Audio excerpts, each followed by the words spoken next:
Welcome to Mediocre Gaming, and today we're playing Destiny 2. Well, good morning, good afternoon, good evening, and salutations. Today, the Almighty Show. Let's get to it. So, over the weekend, we had a live event in the Destiny 2 universe, the first of its kind, and, well, there's a lot to talk about. So, why don't we go from the very beginning?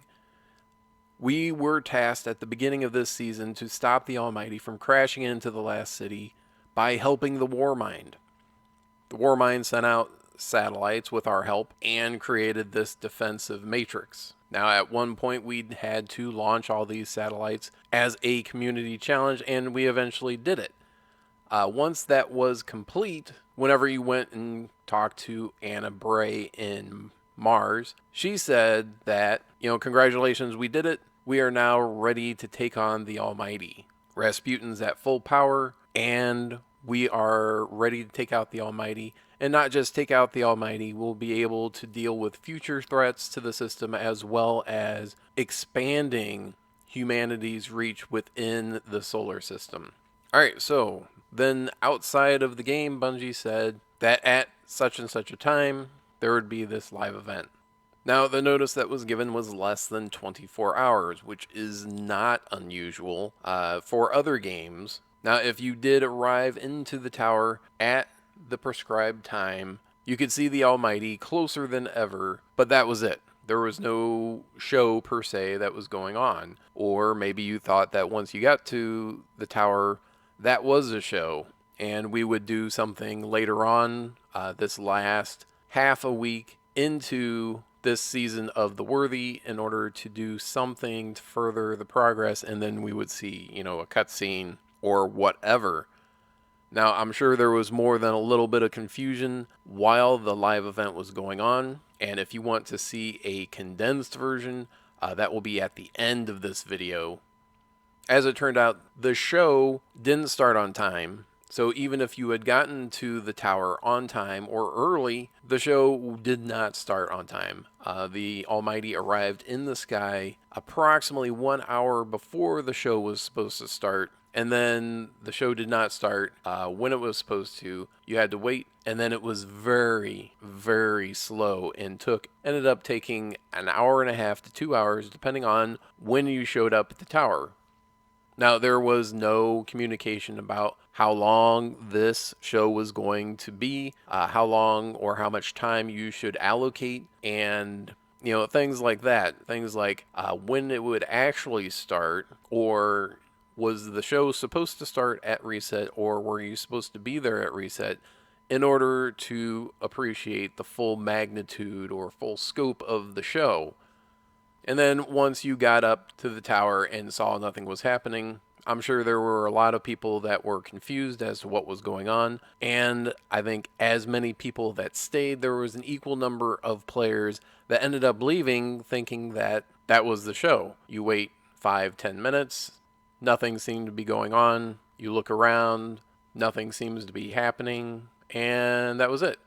So, of course, there were going to be Guardians that were unaware that something was going on, even though there was a message when you went to orbit starting 1 hour prior to the show starting. So there were Guardians that were doing things like strikes and Gambit and Crucible and exploring planets and doing the campaign, doing the raid, doing activities within the game, unaware that anything was going on. And then there were a segment of players that knew there was supposed to be something going on, but after waiting for, like I said, a certain amount of time, 5 minutes, 10 minutes, 15 minutes, and didn't really see anything going on, decided, okay, this is what happened. So by the end of the season or the beginning of next season, we'll see what actually happens with the Almighty. Left the tower or left the game and ended up missing out on the show.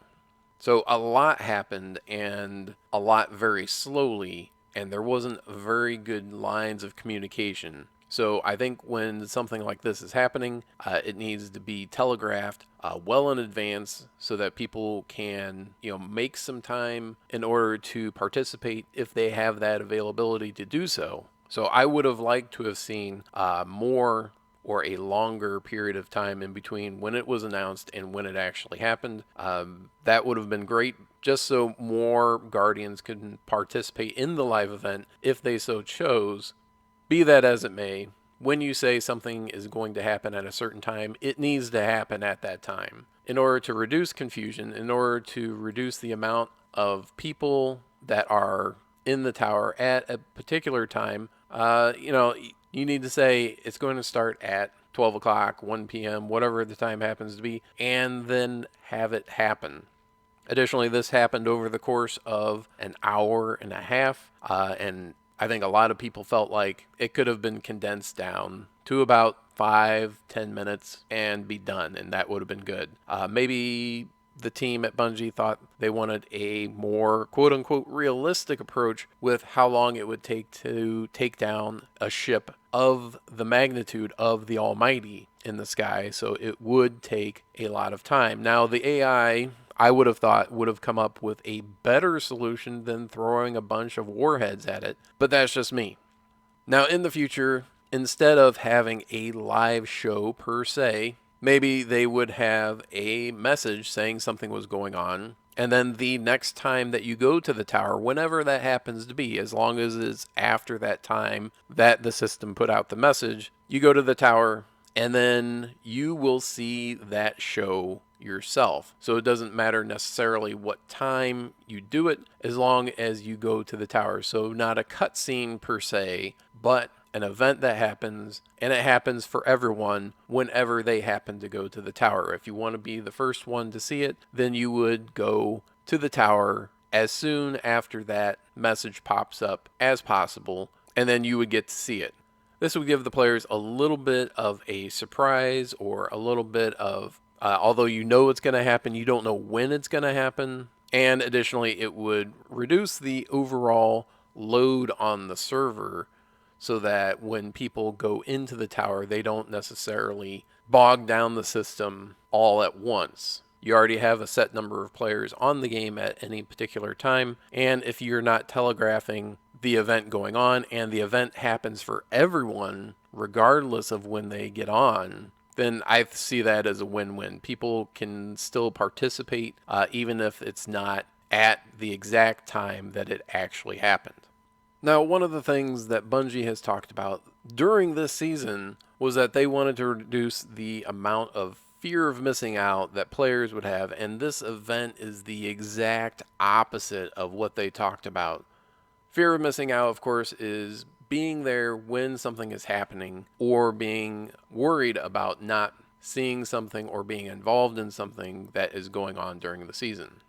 Now, this event is the exact thing that they were trying to avoid. You have something that happens only during a very specific period of time, only an hour and a half, and if you missed any little part of it, the only thing you're going to see, you're not going to see the Almighty, large in the sky. The only thing you're going to see is that smoldering heap at the very end, and you're going to see Zavala and Anna talk about, congratulations, we did such a great job, and completely miss out on what's going on within the universe. So people that missed out and they didn't know about the event, all of a sudden they're like, what happened? The Almighty's gone. Okay, great. How'd that happen? I know we sent satellites in the sky. What happened? What exactly happened? So I think fear of missing out is going to be very important in the future. Live events like this need to be communicated and telegraphed very precisely, and it needs to happen when it happens, if it happens in this same method in the future. If not, I would much prefer either a cutscene, or, like I said, everyone gets to experience that live event. People that know about it ahead of time, they can be involved when it actually happens. But if you're not actually able to do so, you can go in later on whenever you're able to play and experience that event the same way everyone else experienced it, just at a later time. And that's it. I hope you enjoyed this video. Be sure to check us out on social media, and thank you for liking, commenting, and subscribing. And we'll see you next time.